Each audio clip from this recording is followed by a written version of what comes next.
በዛሬ ቪዲዮ የመግለጫ ግምገማ ዲስክሪፕቲቭ አሰስመንት በዝርዝር እንመለከታለን። የዚህ ግምገማ ዋና ዓላማ የቡናውን የስሜት ሕዋሳት ወይም ደግሞ ባህሪያትን ለምሳሌ መዓዛውን፣ ጣዕሙን፣ አሲድነቱን፣ ጣፋጭነቱንና የአፍ ውስጥ ስሜትን መመዝገብ ነው። እነዚህም በንግዱ ዓለም ፍሌቨር ኖትስ በመባል ይታወቃሉ። ጣዕምን መተንተን ልክ ነጭ ብርሃን ፕሪዝም ውስጥ አልፎ ወደ ተለያዩ ቀለማት እንደሚበታተነው ሁሉ የቡና ጣዕም ወደ ተለያዩ ክፍሎች የመሰነጣጠቅ ሂደት አለው። እነዚህ ነጠላ ጣዕሞች ዲስክሪፕተርስ ይባላሉ።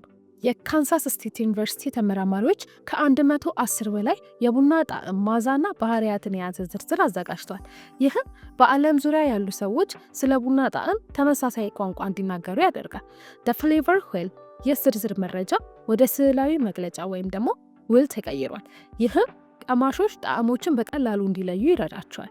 በዚህ አዲስ አሰራር ቀማሾች የሚከተሉትን ያደርጋሉ። በመጀመሪያ የጥንካሬ ልኬት የአንድ ጣዕም ጥንካሬ ከ1 እስከ 15 ባለው መስፈርት ይለካሉ። ሁለተኛው የምርጫ ስርዓት ቼክ ኦል ዳት አፕላይ በቡና ውስጥ የሚሰሟቸውን ጣዕሞች ሁሉ ከዝርዝሩ ውስጥ ይመርጣሉ።